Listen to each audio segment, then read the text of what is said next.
So the last idea that we were beginning to talk about was this concept of electronegativity.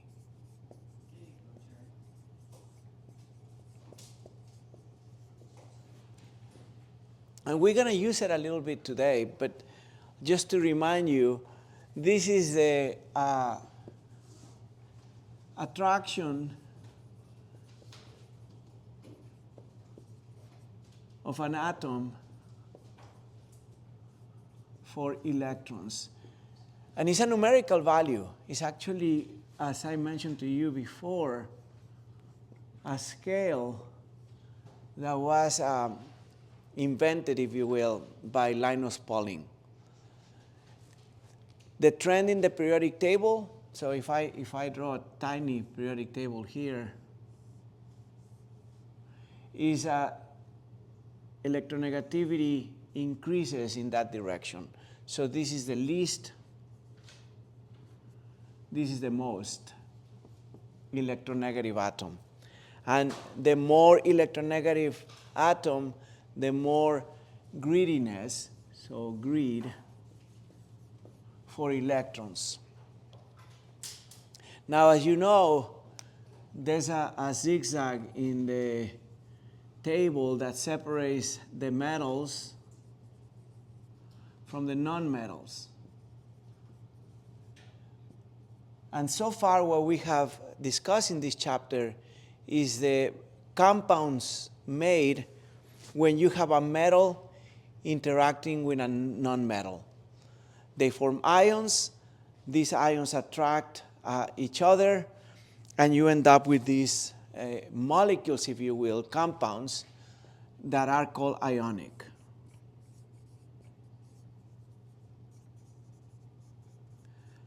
Today in lab, I like the simulation because we're going to look at a couple of properties that help you experimentally distinguish between ionic compounds and covalent compounds. One of them is electrical conductivity. All you have is a beaker with a solution, a mixture of either ionic or covalent compounds and water.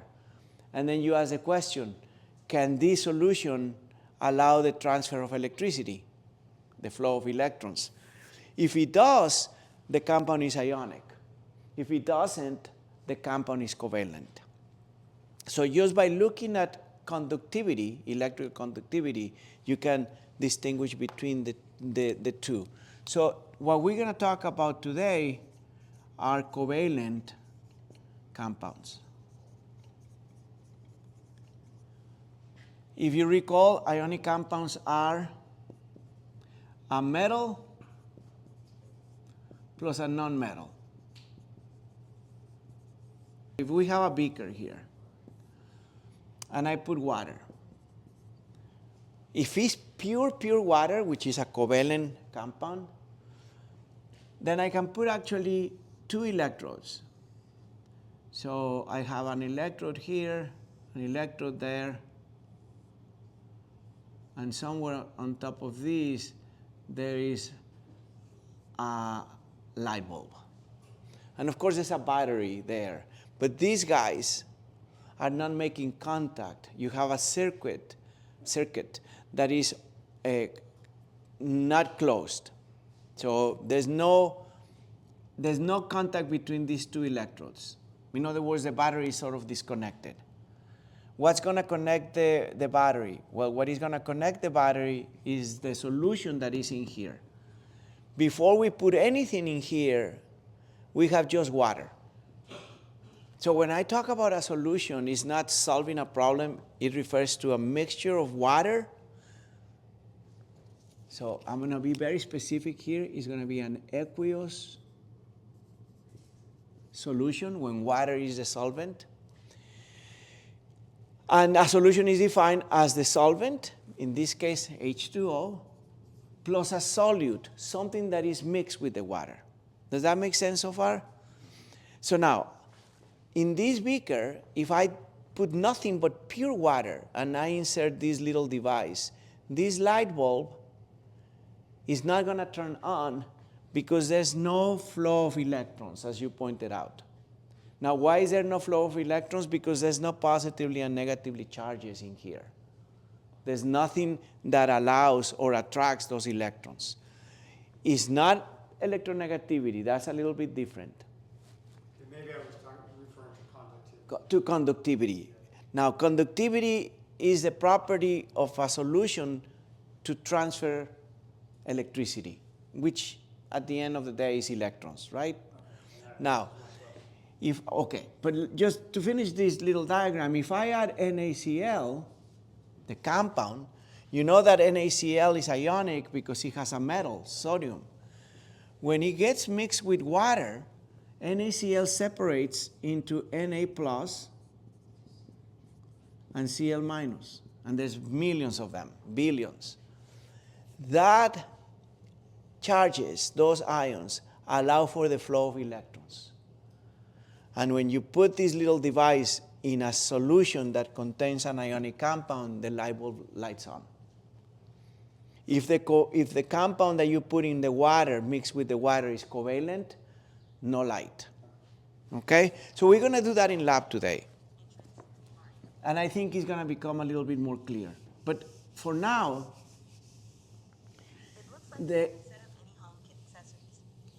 what he's saying. The idea of electronegativity, and let me show you a table, is going to be useful to make predictions. And this is a random one. I typically get lucky with what I search.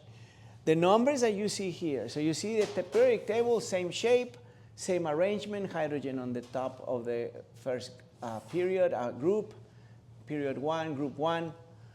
At the bottom, you have this compound called francium, Fr. It has a value of 0.7.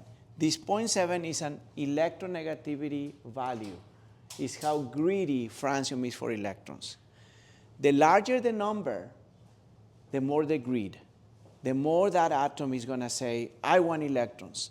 So if you compete, if you place francium in the presence of, say, the most electronegative of all, fluorine, fluorine is going to win that tug of war all the time, and it's going to it's going to steal the electrons from francium all the time.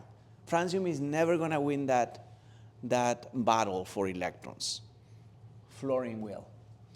Now, that's an extreme. We're going from the least electronegative to the most electronegative. What happens when you have electronegativities that are closer? Well, we're going to talk about that very soon. It allows you to predict bonding strength and bonding type. I'll show you a little bit of a cheat sheet, if you will, that helps you determine.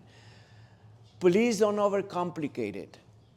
If you see a metal in the formula of a chemical, it's an ionic compound.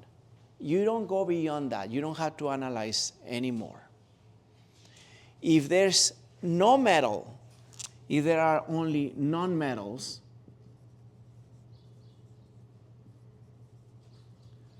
then you have a covalent compound. And today we're going to talk about the fact that, yes, all nonmetals with nonmetals bonding form covalent compounds. However, there's a difference between one covalent compound and another one in the type of covalent bonding that they have, in the strength of the glue that they have. We're going to start with the easiest of all to sort of assimilate. And here we go. We're going to switch gears from ionic compounds to covalent compounds with the reminder that ionic compounds are all about ions. So these have ions.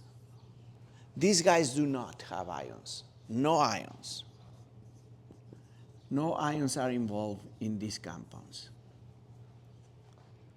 So we're leaving behind the idea of ions. We're going to now look at only nonmetals, and we're going to see how those nonmetals interact with other nonmetals.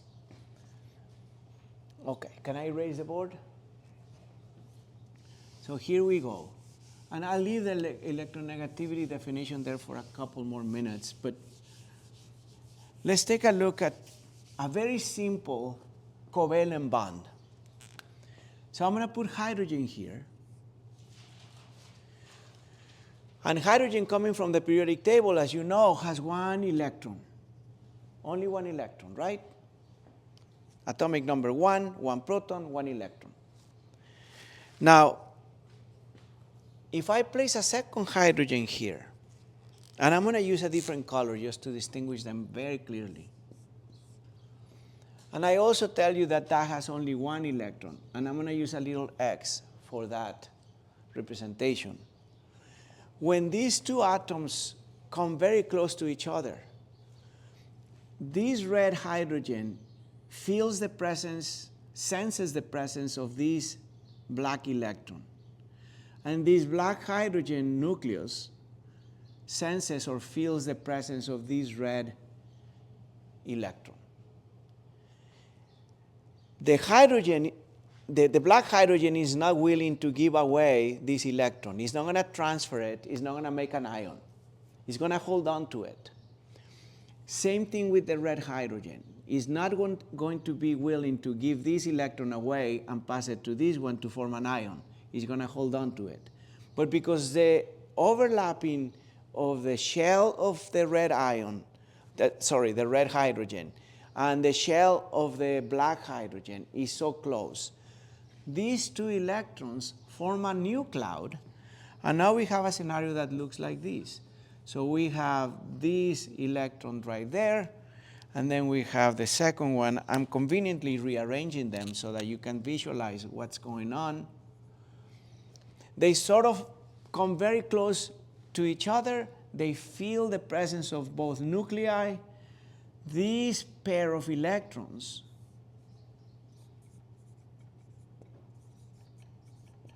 now make hydrogen very happy. Both hydrogens are believing that they have a complete outermost shell, valence shell. Remember, all elements try to complete 8 electrons on the outermost shell, with the exception of hydrogen, which tries to complete 2. It's the so-called duet. 2 electrons is a complete set of electrons on the outermost shell of hydrogen. The other guys that we're going to talk about later are going to be looking for 8, and we'll get to that next. But at this point, what I want you to understand is that the overlapping of 2 hydrogens does not generate ions. It generates a partnership between the 2 atoms in which one of the atoms is sharing its own electron with the other atom, and vice versa. To represent this better, we write the following. We connect the 2 hydrogens, and now I'm going to use black for both. I can use red, it doesn't matter. And maybe I can draw half of the bond red. But the point is that I'm replacing those 2 electrons with a dash. That dash represents a covalent bond. So this right here, we're going to call a covalent bond, which is a type of chemical glue. Ionic bond was one. This is the new one, covalent. It happens to be between 2 atoms that are not willing to give away their electrons. They're sharing them. Now, when we move a little bit more in detail into this, we're going to call this pair of electrons a bonding pair. So this pair of electrons has an even more specific name, bonding, because they are the ones that are, offering the glue or supplying the glue. Now, let's do the same with another example, but now this one is going to form an octet. So we're going to put here a chlorine. And we're going to need 2 chlorines, both of them on the right of the periodic table. So they are nonmetals. Remember that hydrogen is weird. Even though hydrogen shows up as a metal is not a metal. It's just positioned there for convenience. It's, for the most part, a non-metal. Now, let me do that with two colors again so that you can visualize it a little bit better. We have two chlorines. This chlorine coming from group 17 has 7 electrons in its outermost shell. 1, 2, 3, 4, 5, 6, 7. It needs one more to form an octet. The second chlorine has also 7 electrons. 1, 2, 3, 4, 5, 6, 7. It also needs 1 electron to complete an octet. So when the two of them come very close together, once again, their valence shell is going to overlap. The two valence shells, the black one and the red one, are going to overlap. And this is what is going to happen. So you're going to have a chlorine here. I'm going to move this electron to this side conveniently. I'm just inverting it. I'm going to put it right there. The other 6 are going to remain where they were. 1, 2, 3, 4, 5, 6. And then for the second chlorine, I'm going to bring it close to this first chlorine. I'm going to leave that one there, but I move it below you so that you can see that there's 2 of them, and then the other 6 are going to end up where they were. And as I said last week, I didn't add or remove any electrons. I just overlap them. What happens next? Well, we call these, just as we did over here, a bonding pair.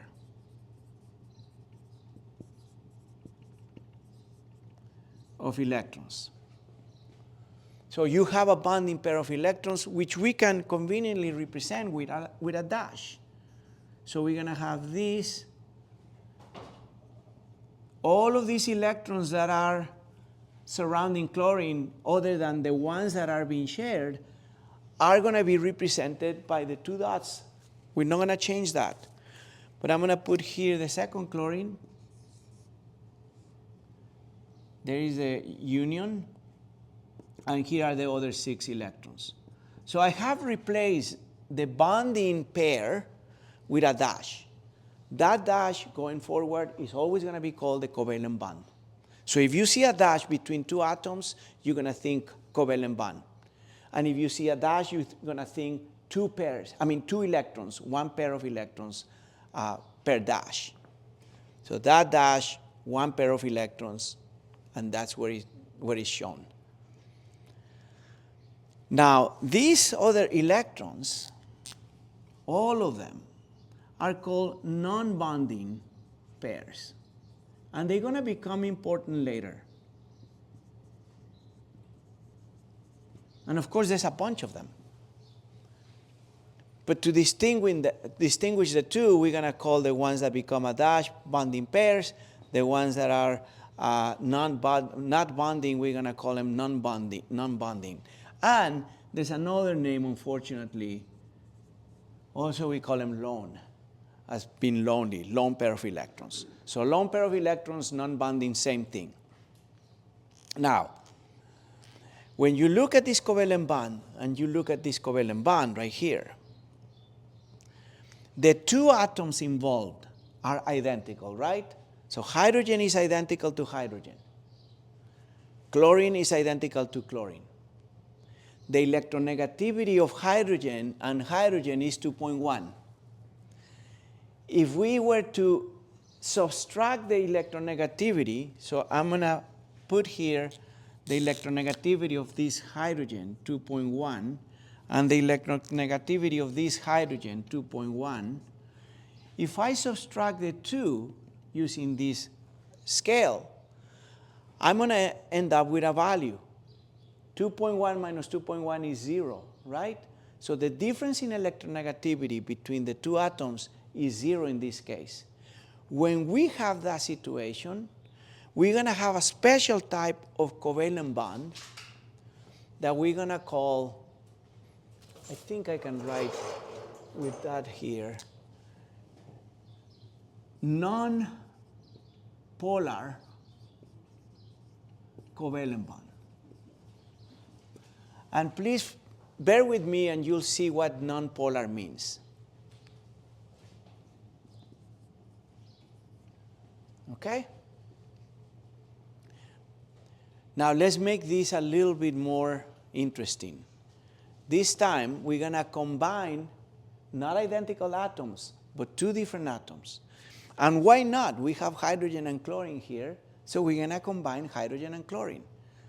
I'm going to use black for both because they're different atoms, so you can tell the difference. Hydrogen, 1 electron. Chlorine, 7 electrons. 1, 2, 3, 4, 5, 6, 7. Same scenario as before. How do I know that hydrogen has 1, group 1? How do I know that chlorine has 7, group 17, 7? Now these two guys are going to overlap. They're going to come close. The hydrogen is going to feel this electron that is on the chlorine, and in fact they're going to share it. The chlorine is going to feel this electron of the hydrogen and is going to share it. No more electrons added. We still have the same 7 plus 1, 8, 2, 4, 6, 8. We're going to erase that because that's a bonding pair, and we're going to replace it with a dash. I have to show the electrons that are non-bonding or lone pairs because they're still there. They're not part of the partnership. They are somewhere else in the shell, in that cloud. This bond is also a covalent bond because it's the result of a sharing of a pair of electrons. So anytime you have a sharing of a pair of electrons, you have a covalent bond. The question is it nonpolar? This one was, excuse me for the expression, a no-brainer because the difference in electronegativities was 0. So let me show you my cheat sheet. I hope I can get to it rather quickly here. I have it, oh wait a minute, what did I do? I have it on my OneDrive, which how do I get to my OneDrive? Oh, right here. And then I go to OneDrive and electrical information, that's not what I want.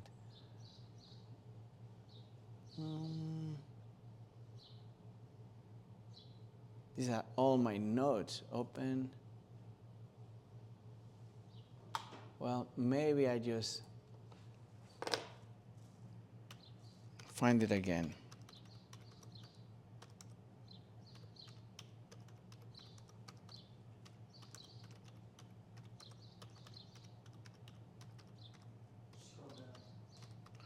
Oh, sorry. You do see it somewhere? Yeah. Second one down. Okay, that one. There we go. Okay, thank you. Okay, that's all we need, that little statement right there. In fact, I'm going to copy that to the board because we can use it later. So we can actually predict the type of bond using electronegativities. We don't really need it for ionic because you know that ionic, if there's a metal, it's ionic, right? All bets are off. But we can still use it if we want to. So if the difference is less than 0.4, the bond is predicted to be nonpolar. If it's between 0.4 and 1.7, it's polar. If it's greater than 1.7, then it's an ionic, or it's predicted to be ionic. Okay, so let's take a look at the values of hydrogen and chlorine according to the table that I had before. So if we go to that table, what's the value for hydrogen? It's kind of hard to see. 2.1. So 2.1 hydrogen. And chlorine, I think it was 3.0. It's kind of hard to see also. 3.0. Okay. So let's do the little arithmetic. 3.0 minus 2.1, 0.9. So according to that, 0.9 is smack in between here. Therefore, the bond here, unlike this one, which was a nonpolar, where did I put nonpolar? In contrast to this nonpolar covalent bond, this one is going to be now polar. So this bond is polar.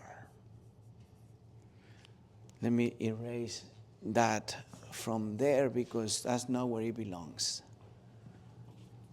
So we're going to get rid of this, and I'm going to put that label over here. Oh, it's right there, nonpolar. Now, what do we mean by polar versus nonpolar? So here we go. Because the electronegativity difference between the two hydrogens is 0, if you imagine this covalent bond as a tug of war, the tug of war is a complete tie. Neither hydrogen is winning the tug of war. Okay? But if you look at this as a tug of war, the chlorine is winning. It's pulling its electron, bless you, is pulling the electron closer to itself, and the hydrogen is losing that tug of war. But it's not a complete loss. It's just, the electron is closer to the chlorine than to the hydrogen. So we're going to have to write that somehow with a new symbology to represent it. So I'm going to put it up here. We're going to write hydrogen. Instead of a dash, I'm going to have an arrow pointing towards the chlorine, just like that, and then the chlorine symbol. That doesn't mean hydrogen becomes chlorine. It means the bond is polar. And then I'm going to put a little plus sign there. It doesn't look like a plus sign, but if you imagine only this part looks like a plus sign, meaning the following. And here comes a little bit more symbology. That this guy is less negative than this guy. This guy is more negative than this guy. We're going to use a new letter from the Greek alphabet to write that down or determine that. And we're going to use the lowercase letter d, which looks like that. I've been doing this for a long time, so I know how to write delta. This is called delta. And it's a lowercase d in the Greek alphabet. And then we're going to put a plus sign in front of the delta. Delta plus. This chlorine is going to have also a delta, but it's going to be a minus. This is not ionic, okay? It's very different from Na plus 1 and Cl negative 1.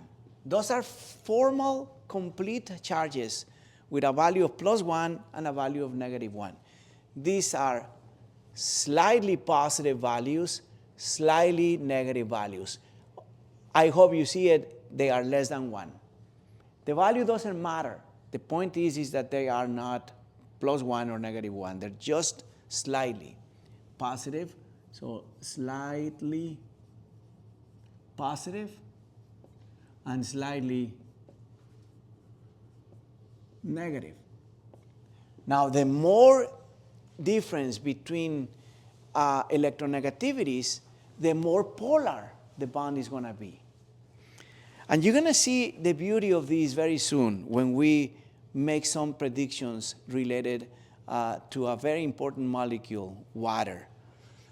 Now, just to make sure that everybody's on the same boat, let's make the prediction of what happens when hydrogen and fluorine interact. So hydrogen, 1 electron, fluorine, group 17, 7 electrons. 1, 2, 3, 4, 5, 6, 7. Non-metal, non-metal. So these are going to form a covalent compound, right? Electronegative differences. This is 2.1. Fluorine is 4.0. It's the highest electronegativity value that there is. So what are we going to predict? Well, we're going to predict that it's going to be a covalent bond, number one. We're going to predict that it's a polar covalent bond. Why? 4.0 minus 2.1 is greater than, well, let's do the math. 4.0, what is it? 1.9. That almost looks ionic. It's not ionic, but it's almost ionic. This is an incredibly polar bond. It's not ionic because they are both nonmetals. So 4.0 minus 2.1 equals 1.9. That is actually almost ionic. So why would even the term ionic fit in? Well, this is a guide, okay? It's not an absolute. So this is a rough guide. So obviously, for this doesn't work because you know that this is a non-metal and this is a non-metal. So they're going to be sharing electrons. I mean, if you do this in the lab, you may end up saying, well, actually, hydrogen fluoride, and we'll see how we name these guys, is actually quite ionic. But it's not. It's still considered a covalent by definition. So let's leave it at that for now, but I want you to realize that when we draw this bond, we're going to have to indicate the polarity. Like that. Okay? So here it is. This guy and this guy are being shared. There is a covalent bond. The covalent bond is polar, strong polar. Not that you need to ever label that strong or weak, but it's definitely polar. And that makes hydrogen fluoride a very interesting molecule. We're going to see how interesting it is in a second. So can I erase this stuff over here from the left? Because now we're going to look at a very special molecule, water. So yeah, we have good 20 minutes here. Now, I want you to do your best at predicting the type of bond between hydrogen and oxygen in a molecule of water. So H2O. The molecules that we have looked at so far have had only 2 atoms, either hydrogen and chlorine, or hydrogen and hydrogen, or hydrogen and fluoride. Only 2 atoms. This one has 3, so it's going to be a little different. Now, there's something interesting about water. So what are the ingredients of water? Ingredients. Exactly. There are 2 hydrogen atoms and 1 oxygen atom. And check this out. Each hydrogen individually from nature is explosive as hell. I mean, it blows up. If you have a container full of hydrogen, the smallest spark will make it blow up. Okay? Oxygen isn't required. Without oxygen, you cannot have fire. Oxygen is required for combustion, for wood burning, for your grill lighting up. If you don't have oxygen, no flame. Water actually extinguishes fire. So if you have hydrogen blowing up and you need to extinguish that, you add water, which has hydrogen. So what am I trying to tell you? That individually these 2 guys are extremely, extremely reactive, very unhappy chemically, if you will. But when they become partners in forming a molecule known as water, they are so tame that actually, I mean, the boiling point of water is 100 degrees Celsius. The boiling point of hydrogen is like minus 150 Celsius. It boils, it's a gas at room temperature. Same atoms in a molecule behave completely differently. Now, let's put the ingredients as indicated by in here, but using the Lewis dot structures. So we have two hydrogens, one hydrogen, one electron, another hydrogen, another electron.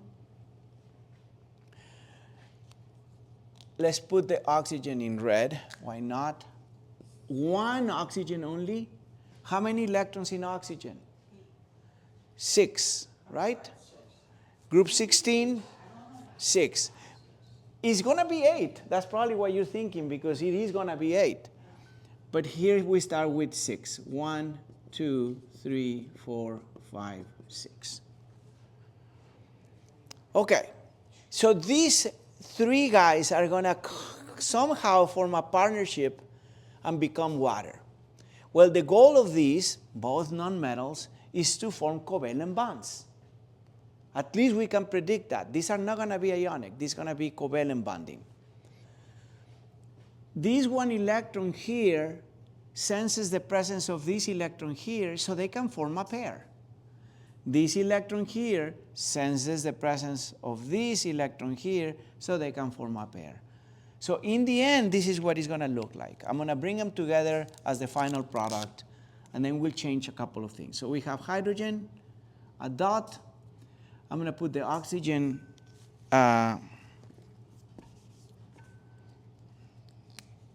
here.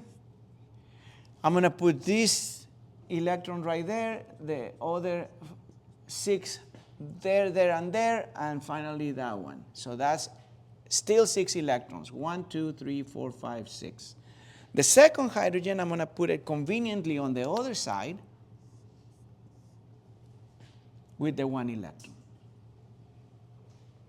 So now we see how this oxygen can interact with 2 different hydrogens to form some sort of a partnership. Okay? These are bonding pairs of electrons. So I'm going to replace them with a dash. And I'm going to replace both of them. I'm going to now write the oxygen with black.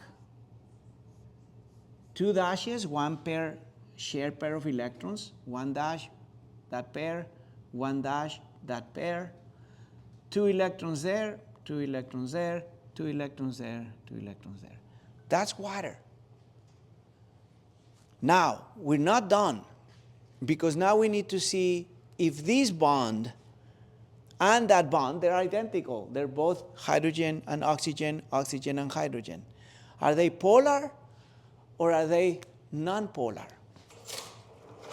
So, again, even though this is a rough guide, in this case it's going to work. So what do we have? We have 2.1 for electronegativity. I'm just going to look it up here. Or Lisa, you can tell me what value you have there for oxygen.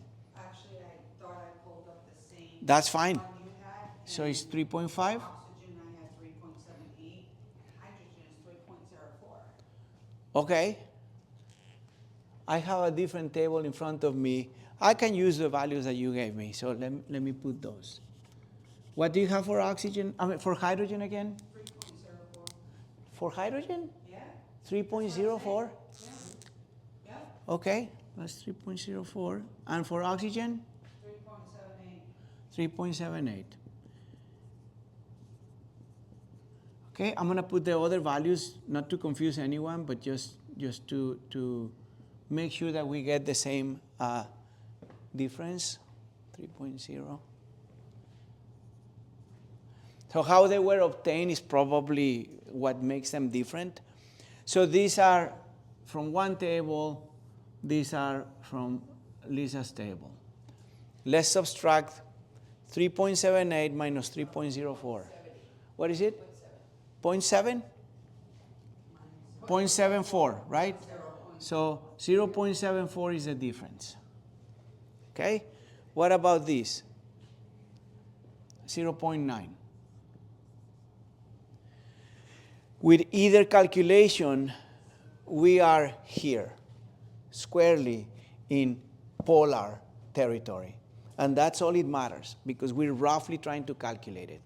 So we're going to say that the bond between oxygen and hydrogen in water is a polar covalent bond. That much we know. Let's rewrite it once more, indicating that polarity. And then, unfortunately, I'm going to do one more thing to the water molecule. So I'm going to put the hydrogen here, the polar bond there.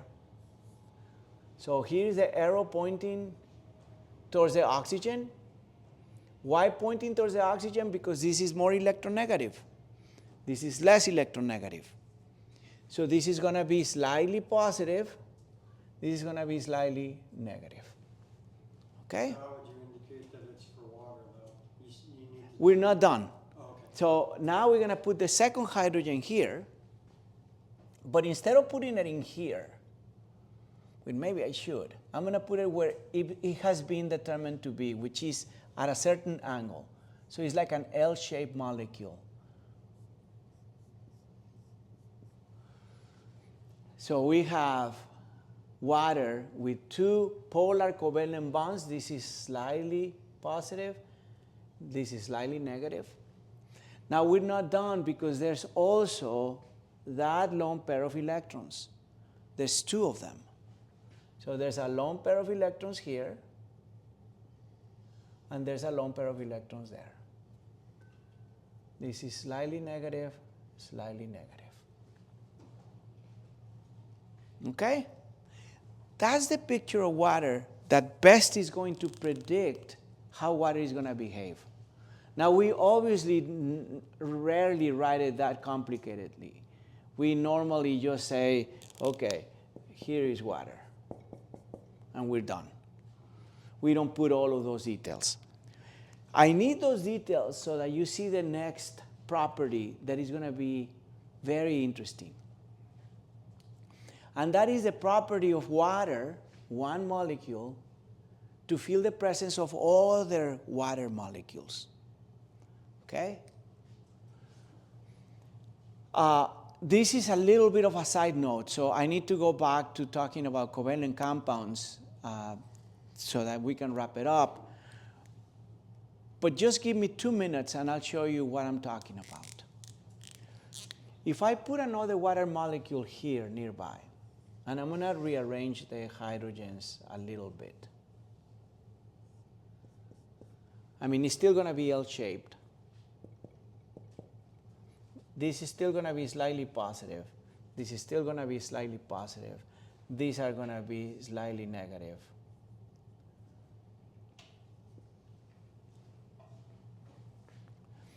If you think about it, this slightly positive hydrogen is going to feel the presence of this slightly negative oxygen over here.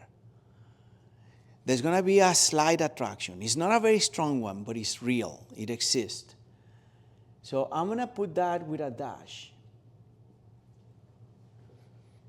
And in fact, because there are two slightly negative ends to these polar bonds, and then two lone pairs of electrons, I could actually draw these 4 times,